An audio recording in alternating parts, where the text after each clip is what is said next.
Yes, we can start. We're live now. So good afternoon, everybody. Good afternoon, panelists. Good afternoon, all the people watching us. Welcome to the third edition of the Sharjah Film Platform. My name is Yazan Ghazawi. I'm the head of film at SEA Institute Dubai. It's my pleasure today to be moderating our panel on content creation. The focus of our panel today will be the process of generating topic ideas that appeal to the public, creating written or visual content around those ideas, and making that information accessible to audiences as a blog, video, infographic, or other format.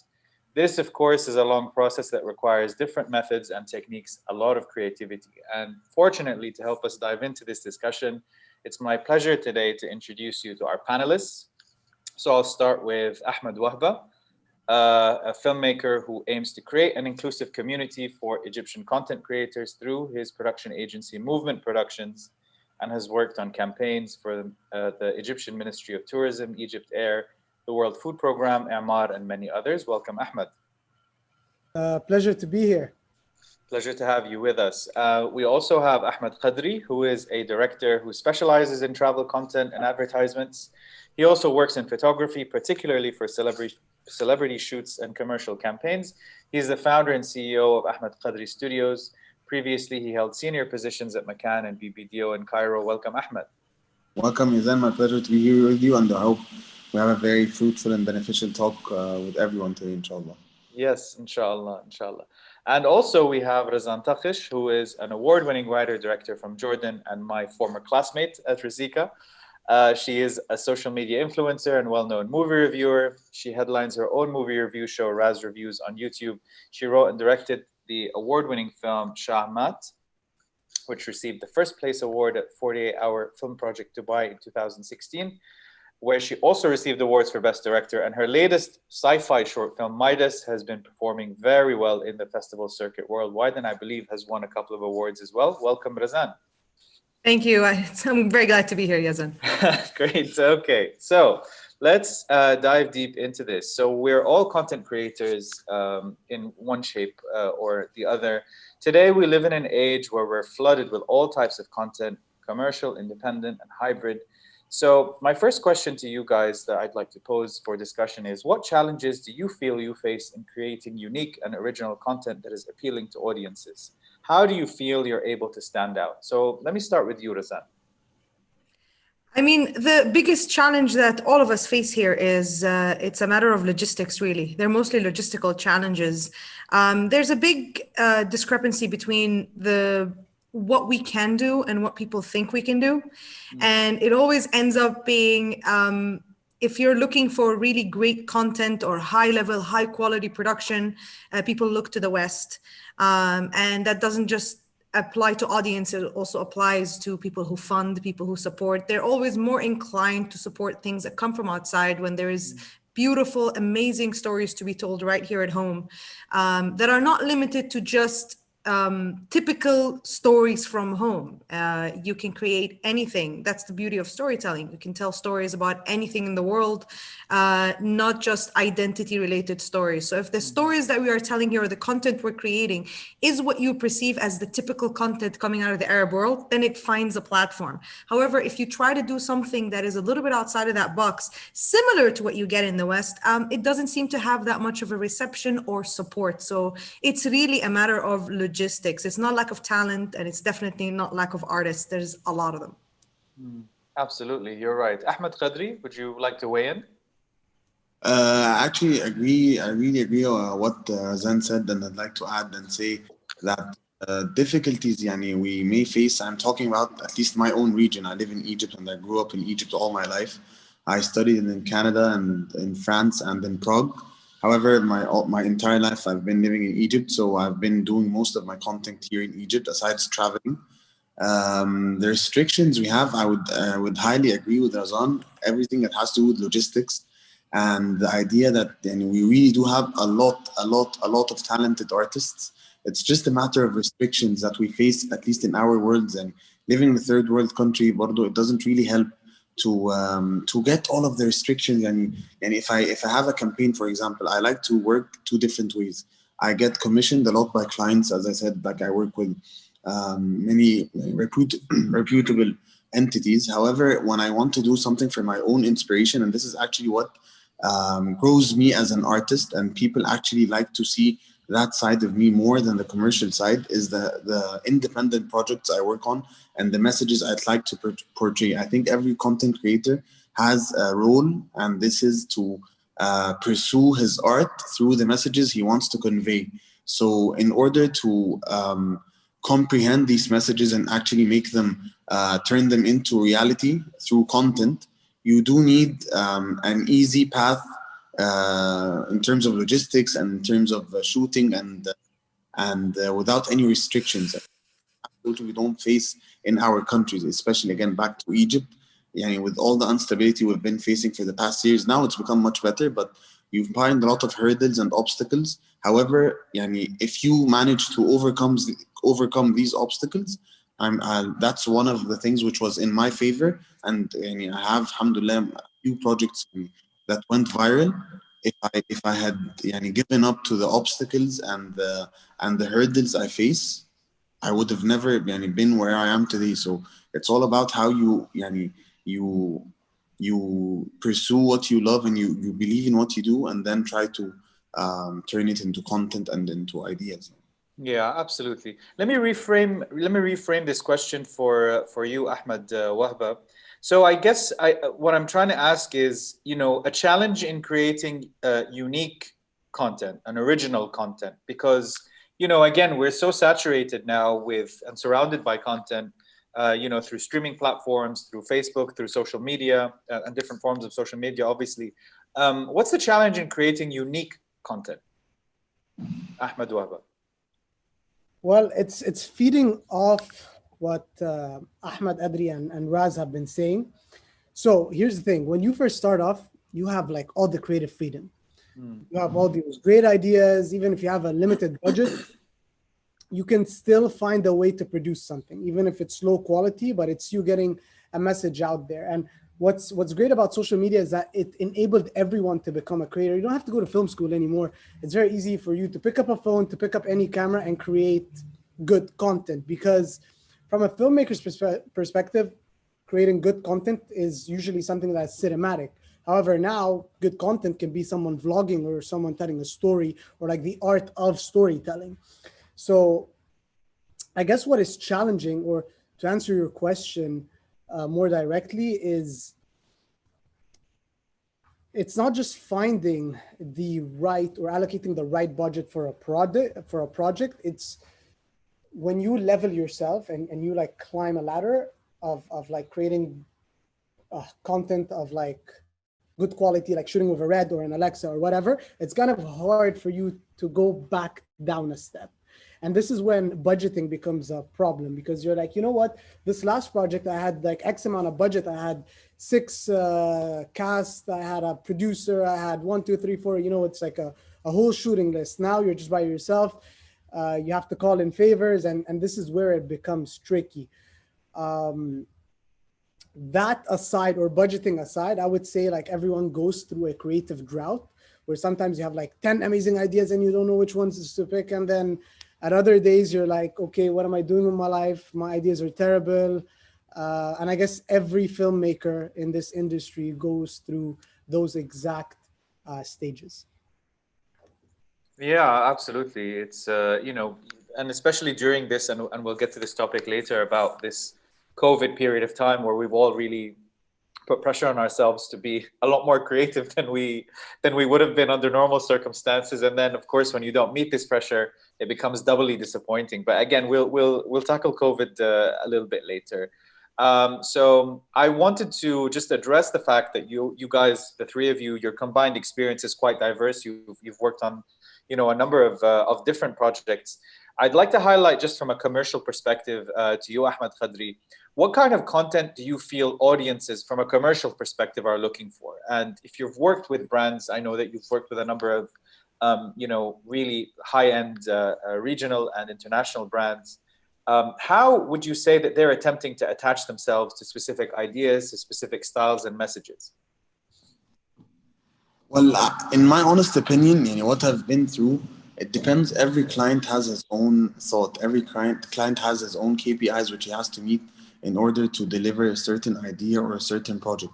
It doesn't really depend on the budget they set. It has to do with the thoughts and the process that we sit together as creatives and think of until we deliver a certain project. So, like, from my essence, from what I see, each client or each entity has its own very unique way in pursuing what they want to shoot, or what they want to reveal, or what they want to communicate. It all depends on the artist or the director or the content creator, on how he approaches such an idea. You know what I mean? Absolutely. So, but what I will say is, I think, it's what I guess what I'm really trying to get at is, what do you feel the audiences are looking for with this kind of content, and how would you say that your content creator and your brand is responding to it?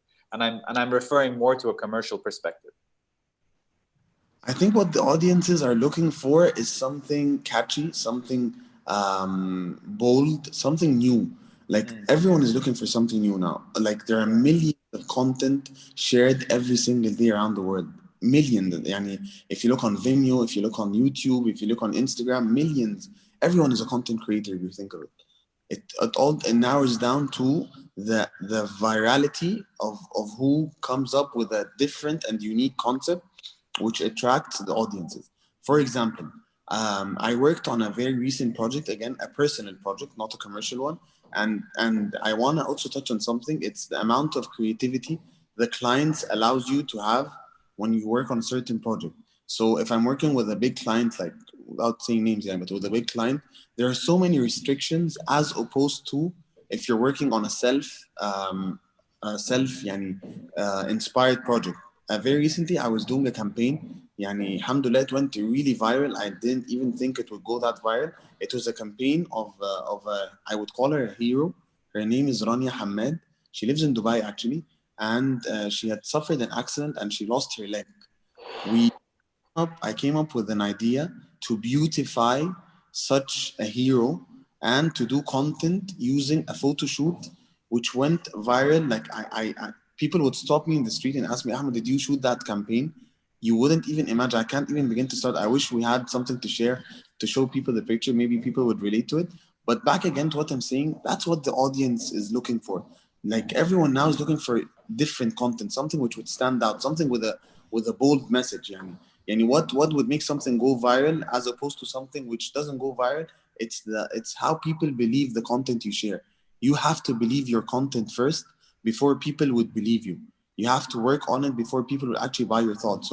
So I think everyone right now, especially the audiences, are looking for catchy content, something with a strong message, something with a single-minded message, which would reveal to them, as opposed to long content which doesn't really have an essence, or doesn't have like a specific single-minded message, which would be lost with the millions of other content shared every day.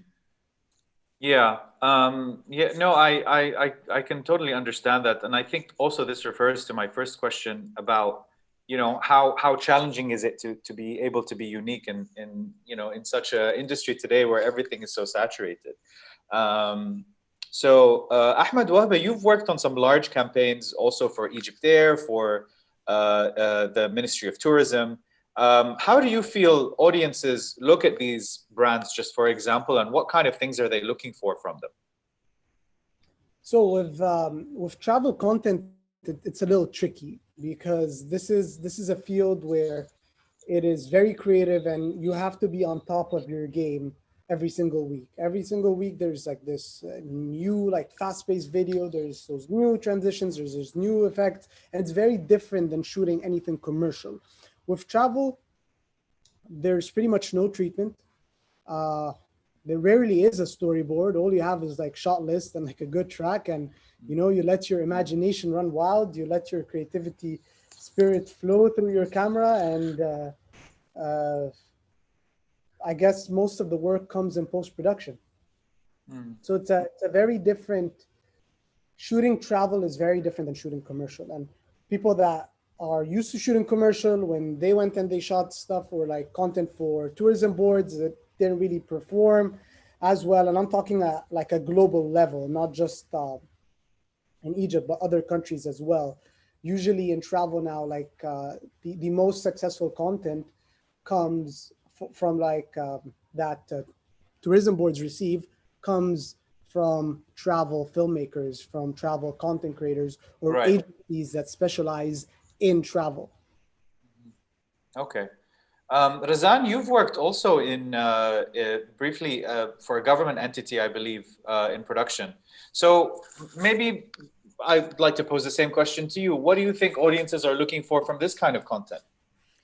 I'm going to be a little bit more cynical, okay. a little bit, and point to something that is actually a growing challenge that has been happening in the recent years when it comes to what audience likes. The issue that we face nowadays that some of us are aware of, and even some of us might not be aware of, is that the audience doesn't really have much of a choice anymore due to the algorithms and the dictation of what they receive on their platforms.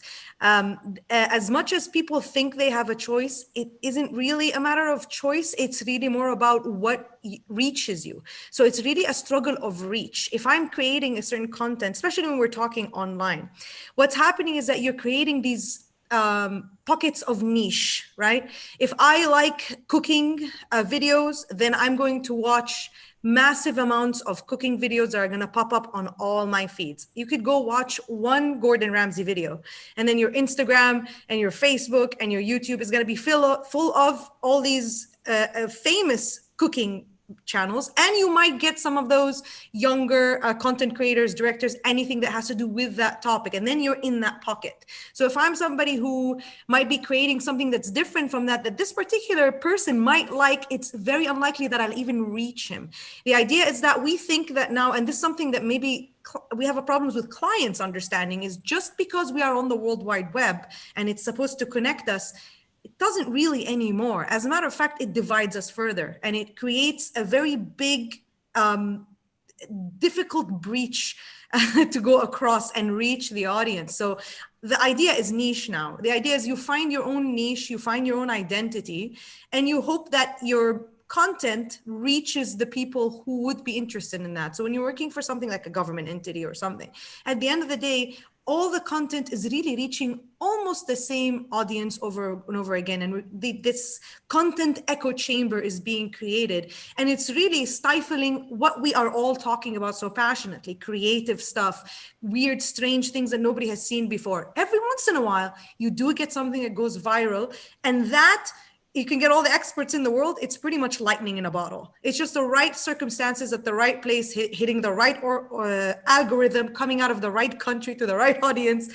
It's so complicated to the point where the people who are in charge of these algorithms don't even know how they work.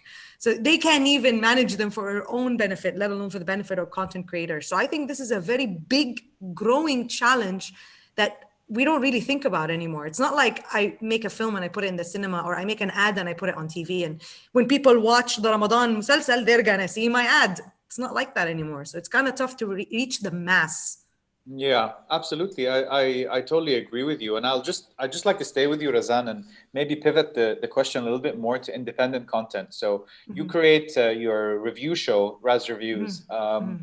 Which I'm an avid follower of. I watch it, and I do, and I really I try to avoid the ones with spoilers, obviously, because I don't watch film like let's say blockbuster films as much as I'd like to. But could you just address maybe the challenges that you face with creating this kind of show and reaching the audience that you want to reach, and maybe kind of getting lost amongst the amount of content that's similar maybe that's out there? Yeah, it is definitely like that is where I struggle the most with the algorithm. Like when I'm creating when I'm creating content for corporate, it just goes into the main channels that all that content is going to go to, and the audience is kind of guaranteed. When you're doing short films, when we're in festivals, again, your audience is guaranteed. But when you're creating personal videos, YouTube channels, of which I have one and a second one on the way in Arabic, it's very tough to reach that audience. It's a sea of inconsistency. That's the problem. It's because the algorithm is constantly adapting and constantly changing. So you have to constantly adapt and change change with it. And it has nothing to do with your content. It's another game, right? It's about what time you're posting, when are you posting, what are the keywords that you're using in your descriptions, in your titles, and it changes. For like in 2018, this combination of things worked. And then in 2019, this combination of things worked. And I face a big challenge due to language barrier and region locks as well. There's another big problem now in content. The world does not, again, the world got very like big and interconnected when internet started, connecting people, but now it's actually making it smaller and diverting. So for example, if I post a video from Dubai, very likely Ahmed, the two Ahmeds, have never seen my show because they live in Egypt, I assume. I mean, Ahmed, you said you live in Egypt, Ahmed Kadry, but I don't know about Ahmed Wahba, but I believe they're in Egypt or he's in Canada. So I put out content in English coming out of Dubai. It's gonna only reach people who are in Dubai, who speak English, who are interested in my keyword, and therefore the audience pick is getting smaller and smaller.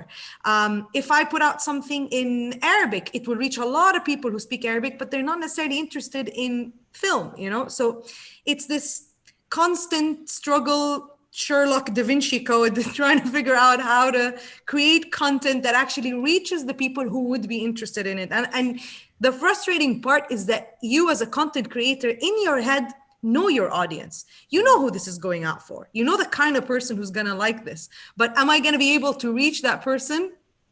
Who knows?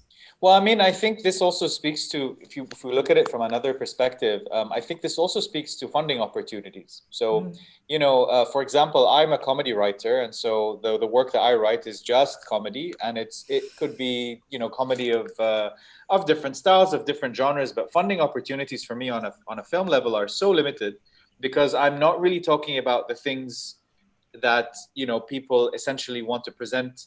And so it becomes like a bit of a challenge also from a funding perspective. And I'm sure imagine me with well, yeah. science fiction. Yeah, exactly. Impossible, almost impossible. Yeah. So let's shift our conversation a little bit to our climate, the industry climate post-COVID. So Ahmed Wahba, could you tell us how you feel the current industry climate has affected your creative process? As a practitioner, and also by extension, obviously, your workload and your output. Honestly, it's been a good year. Oh wow! Okay, that's good. Despite everything that's been going on in the world, I guess in the beginning it just so when COVID hit, it was a very strange time for me. I was actually shooting in Dubai for Dubai Tourism. And then COVID hit out of nowhere in like the middle of the shoot, and we had to like wrap up everything in like 2 days. I was shooting with a team from Canada, and their airport was shutting down. And then 2 days later, my airport was shutting down. It was like a whole mess. So as soon as I came back for like 1 month, I took like a pause. I started like organizing my thoughts, and it's something that I personally needed. And this is when I thought, to myself that so with every creator, they always have like those passion projects, and they have like their own job, they have their commercials, the stuff that puts bread on the table. So that gave me a chance to focus on my passion projects, which eventually led to more projects during summertime, because I worked on a couple of projects that went viral. Some people loved them. I got approached by more clients when things, when the ball started rolling, and then, it's kind of like a loop. So I would say like the time when everything was shut down, which in Egypt was, I would say like mid-March, April, Ramadan, like 2 months and a half. I worked on a couple of passion projects that, alhamdulillah, went viral, and that led to just more business in a nutshell. Okay. And so you feel it was kind of like a fruitful period of time for you? Strangely, yes. Okay. Well, I mean, all the power to you. That's great. Yeah. I guess like with everyone, there's always like a silver lining, and it depends on whether you want to look at it or not. I can look at it from a different lens and say, you know what? I had like a couple of shoots lined up for March and April. One of them didn't happen. Yeah. Yeah, one of them was like one shoot that I was like really looking forward to. It was a big production shoot, something that I was waiting for, but it didn't happen. So it depends on like what lens or you or the vision that you want to take or look through it, I guess. And I guess it's like that with everyone, you know, even in any industry. Yeah, of course, you're right, absolutely. Ahmed Kadry, how do you think COVID has affected, you know, your kind of process of creativity and of output? Firstly, I'd like to add on to what Ahmed is saying, because we come from a very similar background.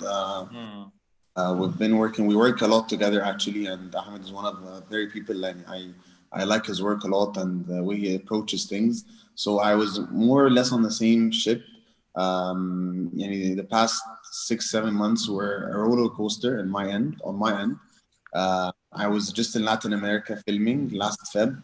I was filming something in Peru, and suddenly I had to go back to Egypt in a blink of an eye. So I came back to Egypt.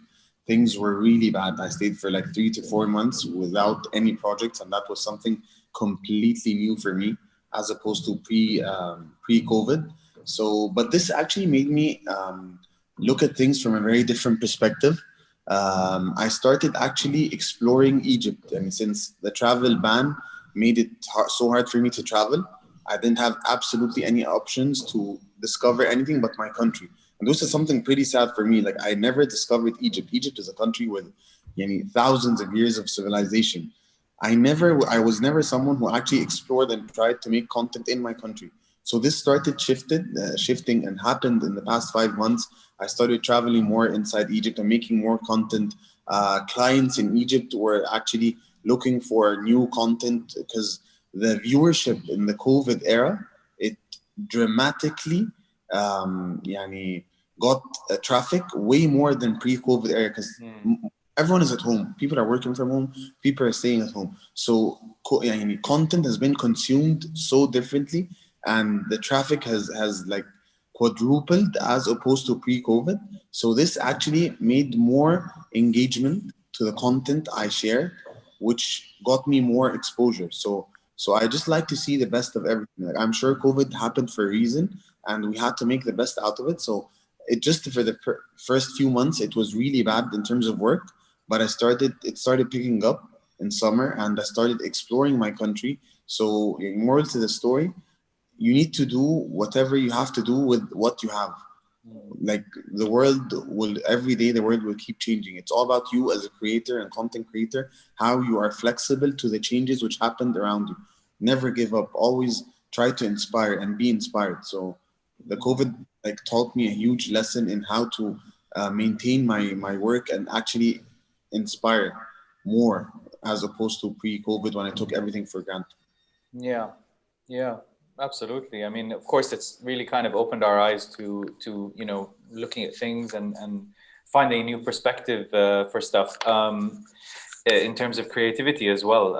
Razan, as an independent practitioner, how do you feel this increased, let's say, avenue for exposure? Has that affected you positively? Have you found that your viewership went up during this period of time, or not so much? It depends on what aspect of what I do. See, I like what Ahmed Wahba said about how we have a day job and, and we have our passion. Yeah. I mean, guys, aren't you tired of living like a double life of, I have my day job so I can pay rent, and then I have my, It's the same. It's the same with me. It's the same with It's all of us. But this is one of the biggest challenges that we have in the region. Why should we have day jobs? Why isn't this our day job? Why isn't our day job the creative, passionate work that we work on? This is the number one challenge that we face uniquely to this region. I mean, yes, every struggling artist has to, be a waiter before they can make it, you know what I mean? But we reach our 30s and 40s and we are still like day job, paycheck, and by night, Batman, we become filmmakers, Yeah. So it's we need to charge more. We need to charge more. That's a lot true. needs to happen for that to end. But see, I have so I have my day job where I'm a film and television professor, as you know, in the American University in the Emirates here. that's my day job. That's how I get paid. That's how I pay rent. And then I have independent films that are going in the festivals and all that. And then I have my YouTube channels, which is my own personal creative content that is not very artistic, more expressive, let's say. So it's like 3 different lives, and all these 3 different lives got affected differently by COVID. And my viewership, for example, of my YouTube channel really suffered because most of my content comes from blockbuster films. Like I talk about blockbuster films, and I talk about them from a critical point of view rather from an audience point of view. And I've seen 3 movies in 2020, you know, like in the cinema. So it's kind of tough for that. But at the same time, for my independent films, like, you know, my short film Midas was touring. I got affected because I had planned this tour to be in the summer of 2020 when I'd be off from work, so I can go and tour with the film. Of course, many of the festivals got postponed and other festivals turned into online. So a lot of it was online. And as beautiful as this is, I would have loved to be sitting here with you, with the 2 Ahmeds, and we're talking face to face. There's something about it that is just different. It's bringing filmmakers together and bringing creatives together. It's even inspiring for you as a person. And you feel validated as a human being for living this double life. Like, yeah, I live a double life. I don't know what sleep is, but at least I'm sitting here with 2 Ahmeds and they're talking and we're like, yeah, I love your work. Let me see your thing. You know, we have this. But now we're just talking to pixels. It's very tough. So it also affected the festival runs and things like that. So it's frustrating in that sense. However, I did end up using this time to write a short film. So there we go. Like and this is my first comedy, actually. I'm following in your footsteps, Yazan. So I wrote a comedy about, okay, that's great. Because, you know, I'm from Jordan, and the way that COVID got spread in Jordan initially, a lot was through a wedding, kind of like the red wedding, but our own red wedding, right? And I wrote a like a 20-minute short film about a family, a Jordanian family who's insisting on having a wedding despite a zombie outbreak. Like, but the wedding is very important. So it's kind of a zombie comedy, Shaun of the Dead type of thing. So I wrote it. So I'm sitting at home and it inspired me to write that because I was struggling with my own family members who were insisting on having a wedding despite COVID being a thing. I'm like, if there's a zombie wedding, would they have it? Yeah, I think so. I think they would. So, so it ended up. So it's affected very differently. But again, none of us have one thing and one way of life and one, you know, routine that we follow. We're all just juggling all these different hats. It's just part of the lifestyle for content creators in the region. Let me ask you this, actually, while we're on the topic of film festivals and maybe distribution as well. So you know, and I know, and of course the 2 Ahmeds know that there's a specific caliber of film that does well on the festival circuit, and I mean, you know, it's a film that it's kind of like titled a festival film almost. It's the one that, you know, is of a specific caliber, is of a specific genre. It's certainly not some genres, so it's not sci-fi, it's not comedy, it's usually a drama, it's usually something that is you know, a tearjerker, as they say. It has to do with a social issue or a political issue, or rather maybe the after effects of a political issue. So I'm going to pose this question to the 3 of you. How do you feel that this kind of thing affects your creative process? So I'll tell you, like, for me, for example, you know, the fact that my film isn't going to be a festival film, or any film I make is going to be a festival film, for me, it doesn't really affect the way that I, you know, write it. But I really wish that I could get into a big festival. I genuinely do. But at the same time, I kind of have this struggle of, okay, you know, do I want to compromise on my sensibilities as you know, a content creator, because I know this is what the critical audiences or this is what the festivals want, versus do I want to stay true to the thing that I want to make? And of course, there's financial implications to this as well, right? So yeah, I'll just pose this to the 3 of you and you can jump in.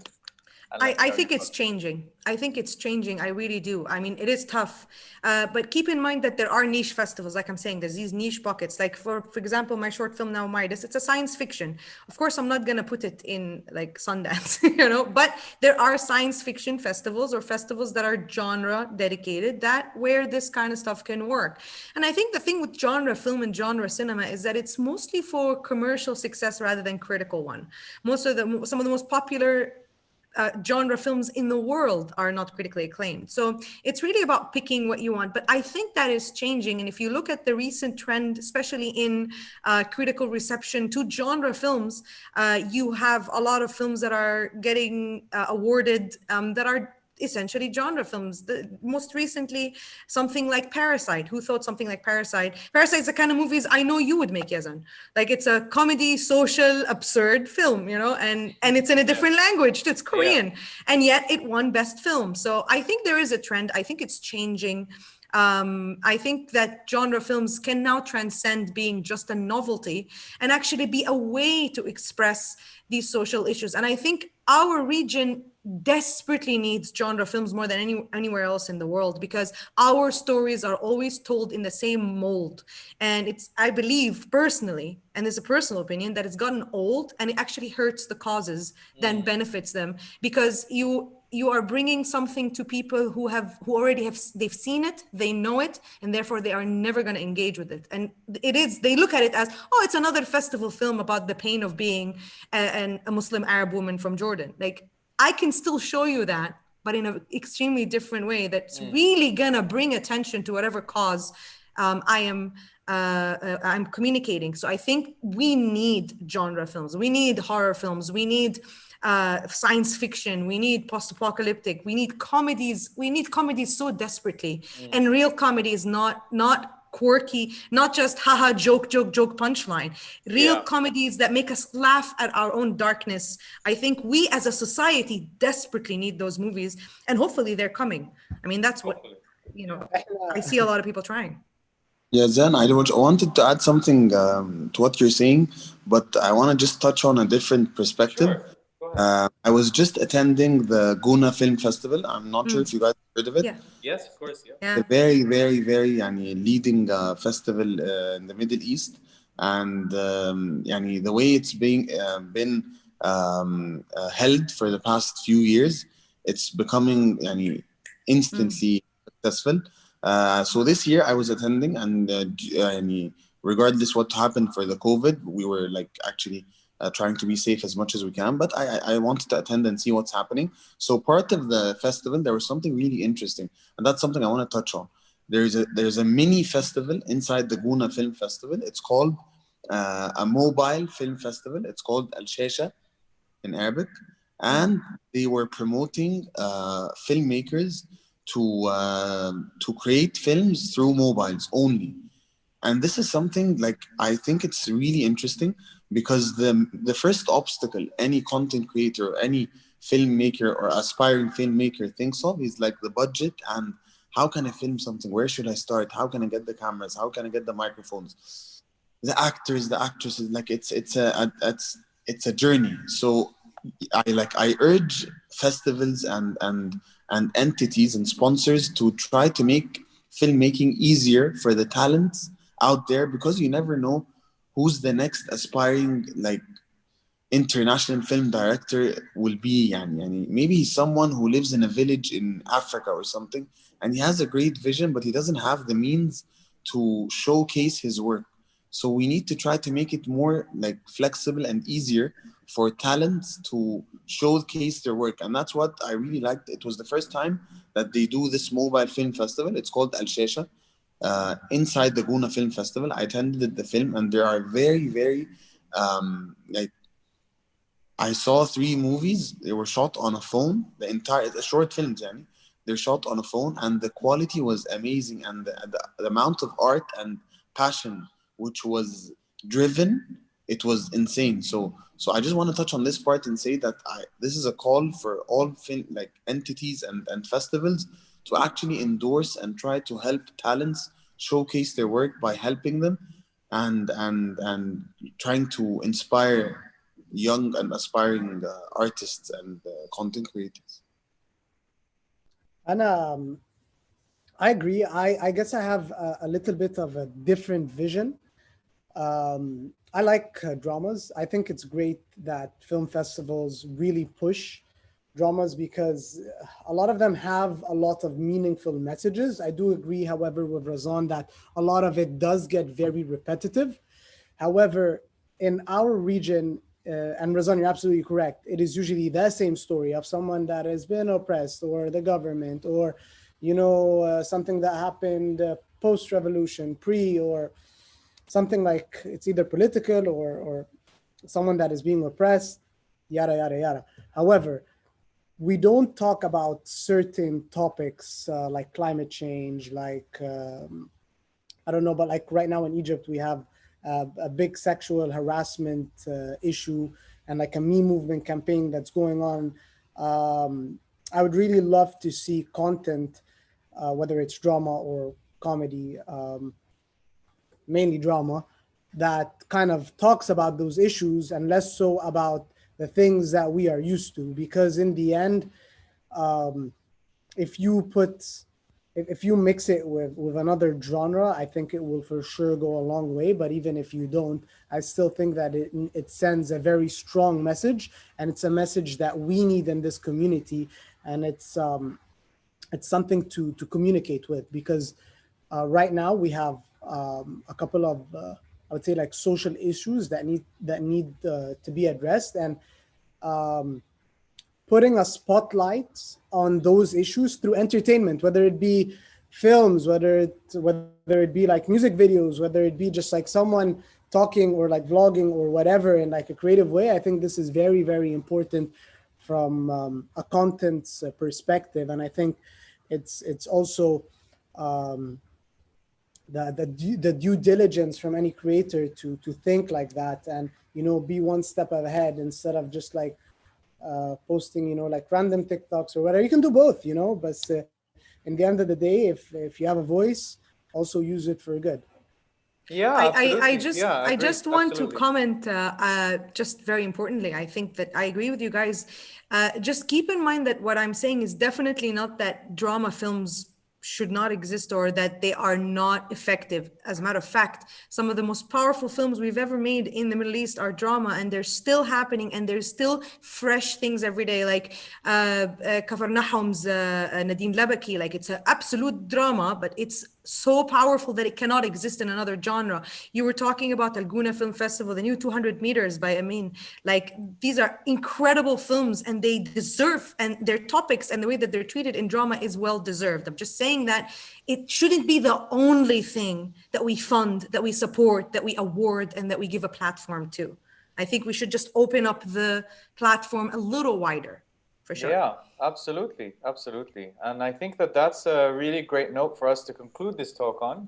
Absolutely, we should widen the scope of projects, and, you know, hopefully by extension that will widen the perspective of our audiences and maybe educate them a little bit more, because I think building an audience, you know, is really as important as considering how content is created. And you know, I think that opens up the door to a bigger conversation, which unfortunately we don't have time to address now. But it's been a real pleasure talking to you both. Thank you so much for participating. For all of those of you watching at home, please make sure you stay tuned for the screenings at the Sharjah Film Platform, and to continue staying tuned to the talks, and they're available on the Sharjah Film Platform website. Thank you so much, guys. Have a lovely day, and hopefully we'll see you again soon. Thank you. Thank you so much. Bye-bye. Bye. Bye.